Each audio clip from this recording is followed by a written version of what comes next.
Hi అండి. ఈరోజు ఈ వీడియోలో ఇగోండి చూపిస్తున్నాను కదా, సారీలోని క్లాత్ మనము పైపింగ్ వేసుకోవాలంటే చివర ఇగోండి 3 ఇంచీల వెడల్పుతో ఈ క్లాత్ తీసుకున్నాం అనుకోండి, దీన్ని స్ట్రైట్గా ఉంటుంది కదా ఈ క్లాత్, దీన్ని క్రాస్ పట్టీగా ఎలా మార్చుకోవాలనేది చూపిస్తాను. ఇగోండి ఇలా క్రాస్గా అయితే కట్ చేసుకోవాలి. మనము ఈ క్రాస్ పట్టీ ఎందుకంటే మనకి నెక్ రౌండ్గా వచ్చేటప్పుడు మనం క్రాస్ మాత్రమే తీసుకోవాలండి. స్ట్రైట్గా తీసుకుంటే మనకి రౌండ్ అనేది తిరగదు కదా, అందువలన ఇలా చిన్న చిన్న ముక్కలుగా కట్ చేసుకోవాలి. ఎందుకంటే ఈ క్లాత్ అనేది వెడల్పు చిన్నది కాబట్టి ఈ విధంగా అయితే క్రాస్గా కట్ చేసుకోవాలి.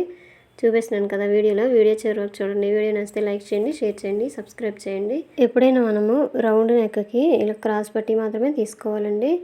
అది కూడా మన శారీలో ఉన్న క్లాత్ అయితే వెడల్పు, శారీలో క్లాత్ ఎక్కువ తీసుకుంటే మనకి శారీ అనేది కట్టుకోవడానికి సరిపోదు కాబట్టి కొంచెం ఒక 4 ఇంచీలు వెడల్పుతోటి ఉన్న క్లాత్ తీసేసుకొని దాన్ని ఈ విధంగా కట్ చేసుకోవాలి. క్రాస్గా కట్ చేసుకున్నాక ఇగోండి చూపిస్తుంది కదా జాయింట్ అనేది ఎలా వేయాలనేది.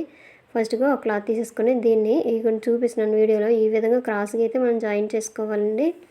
అలాగైతేనే మనకి నెక్ అనేది రౌండ్ అనేది నీట్గా తిరుగుతుంది. ఎప్పుడైనా మనకి స్ట్రైట్ క్లాత్ అనేది రౌండ్కి సెట్ అవ్వదండి. ఇగోండి చూపిస్తున్నాను కదా ఈ విధంగా. అయితే ఇప్పుడు ఈ క్లాత్ని ఇలాగా ఒరిజినల్ వైపులా తిప్పేసుకొని ఇంకోటి ఇలా జాయిన్ చేసుకోవాలి క్రాస్గా. నేనైతే కట్ చేయట్లేదు, మీకు తర్వాత ఎలా కట్ చేయాలని చూపిస్తాను. ఎందుకంటే మాటిమాటికి కట్ చేసుకుంటే టైం వేస్ట్ అవుతుంది కదా, ఒకసారి అనేది కట్ చేస్తాను. ఈ విధంగా చూపిస్తున్నాను చూడండి. అన్ని క్లాత్లు కూడా ఇలాగే జాయిన్ చేసుకోవాలి. ఇందులోన చిన్న చిన్నవి మాత్రమే క్రాస్వి వస్తాయండి, ఎందుకంటే క్లాత్ వెడల్పు అనేది తక్కువ ఉంది కాబట్టి. మొత్తం ఇదే విధంగా అన్నీ జాయిన్ చేసుకోవాలి. మనం కట్ చేసుకున్న ముక్కలన్నీ ఇగోండి ఈ విధంగా మొత్తం అయితే ఎన్నైతే మనకు కావాలో అన్నైతే మనం కుట్టేసుకోవాలి. ఇప్పుడు ఇగోండి ఎక్స్ట్రా క్లాత్ ఉంది కదా, ఇది ఇలా కట్ చేసేయాలి. థ్రెడ్ అనేది ఏదైనా ఉంటే ఇలా కట్ చేసేయాలండి. మాటి మనకి థ్రెడ్ అనేది కట్ చేసుకున్నాం అనుకోండి తెగిపోతూ ఉంటుంది. అందువల్ల ఒకసారి మొత్తం కుట్టినాక ఈ విధంగా కట్ చేసుకుంటే మనకి ఈజీగా ఉంటుంది వర్క్ అనేది. ఇవి మొత్తం అయితే ఈ విధంగా అయితే కట్ చేసేయాలి. చూపిస్తున్నాను కదా ఇలాగైతే షేప్ అనేది వచ్చింది. ఇదైతే క్రాస్ పట్టీ అండి. చిన్న చిన్న ముక్కలు అయితే జాయిన్ చేయడం అయ్యింది. ఇలా గోరుతోని రఫ్ చేసుకోవాలి, అలాగైతే కరెక్ట్గా ఉంటుంది. మనకి నెక్కి ఫ్రంట్ పార్ట్కి ఎంత కావాలో అంతవరకు మనం అయితే జాయిన్ చేసుకోవాలి. ఇవన్నీ ఈ విధంగా జాయిన్ చేసిన క్లాత్ని కూడా ఇలా ఎక్స్ట్రా ఏవైనా క్లాత్లు ఉంటే ఇలా కట్ చేసేసి మనకి ఎంతవరకు కావాలో అంతవరకు అయితే జాయిన్ చేసుకోవాలి. వీడియో చివరి వరకు చూడండి. బ్లౌజ్కి ఎప్పుడైనా మనము నెక్ అనేది రౌండ్గా వచ్చేటప్పుడు క్రాస్ పట్టీ మాత్రమే తీసుకోవాలి. అది కూడా మనము శారీలో క్లాత్ తీసుకోవాలంటే చాలా కష్టంగా ఉంటుందండి. ఎందుకంటే చివరిన మనకి చిన్న క్లాత్ని మాత్రమే తీసుకొని దాన్ని క్రాస్ పట్టీ కింద మనం జాయిన్ చేసుకోవాలి. ఎప్పుడైనా హ్యాండ్స్కి అయితే నార్మల్గా స్ట్రైట్ తీసుకునే పర్వాలేదు, లేదంటే పలక మెడకంటే అంటే స్క్వేర్ నెక్కకైనా మనం స్ట్రైట్గా అయితే తీసుకోవచ్చు.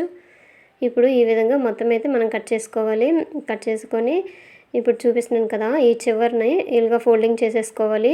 వెనక వైపు తిప్పేసుకొని చూడండి వీడియోలో ఈ విధంగా ఫోల్డింగ్ చేసేసుకొని ఒక కుట్టు అయితే వేసుకోవాలండి. ఇలాగ ముందుగానే వేసుకుంటే మనకి ఈజీగా ఉంటుంది నెక్ మనం కుట్టేటప్పుడు.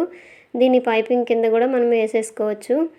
ఒకవైపు కుట్టేసి రెండో వైపు ఈ సైడ్ వైపు నుండి పైపింగ్ వేసుకోవచ్చు. ఇది పైపింగ్ అనేది ఎలా వేయాలనేది ఇంకో వీడియోలో చూపిస్తాను. ఇది మాత్రం ఓన్లీ స్ట్రైట్ క్లాత్ని ఎలాగ మనము క్రాస్ పట్టీ కింద తీసుకొని జాయిన్ చేసుకోవాలనేది మాత్రం ఈ వీడియో చేశానండి. వీడియో నచ్చితే లైక్ చేయండి, షేర్ చేయండి, సబ్స్క్రైబ్ చేయండి. ఇంకోండి మొత్తం అయితే ఈ విధంగా ఒక సైడ్ని అయితే మనము కుట్టేసుకున్నాం కదా, ఇవన్నీ చూపిస్తున్నాను. ఇలా కుట్టుకున్నాక ఏవైనా మనము ముందుగా కట్ చేసి కుట్టినప్పుడు చిన్న చిన్న క్లాత్లు అనేవి ఎక్స్ట్రా ఉంటాయి కదా, ఆ క్లాత్లు అయితే కట్ చేసేయాలి. ఇవన్నీ చూపిస్తున్నాను కదా, ఇలాగా ఏవైనా ఎక్స్ట్రా ఉంటే నీట్గా 1 ఇంచ్ వరకు వచ్చేటట్టుగా ఇలా ఉంచేసుకొని మిగతా క్లాత్ అనేది ఇలాగా కట్ చేసేయాలి. ఇంకోండి ఈ విధంగా ఇలా కట్ చేసుకున్నాక మనకి నీట్గా ఉంటుందండి. ఇంకా తర్వాత అయితే మనము కుట్టేటప్పుడు అయితే ఇంకే క్లాత్ కట్ చేయకూడదు. ముందుగా ఇలాగ రెడీ చేసి పెట్టుకుంటే మనకి బ్లౌజ్ స్టిచ్చింగ్ చేసేటప్పుడు చాలా ఈజీగా ఉంటుందండి. మొత్తం చివరి వరకు ఇదే విధంగా థ్రెడ్లు ఇంకా ఎక్స్ట్రా క్లాత్ ఏవైనా ఉంటే కట్ చేసుకోవాలి. కుట్టేటప్పుడు అయితే నీట్గా వచ్చేస్తుందండి. ఇంతేనండి వీడియో నచ్చితే లైక్ చేయండి. ఇక చూసారు కదా, మొత్తం మెడపట్టి నీట్గా ఇలా ప్రిపేర్ చేసుకొని ఉంచుకుంటే ఈజీగా ఉంటుంది. ఇగోండి ఈ బ్లౌజ్ వీడియో అయితే మీకు తర్వాత పెడతాను, స్టిచ్చింగ్ వీడియో. ఇంతేనండి వీడియో. Thank you.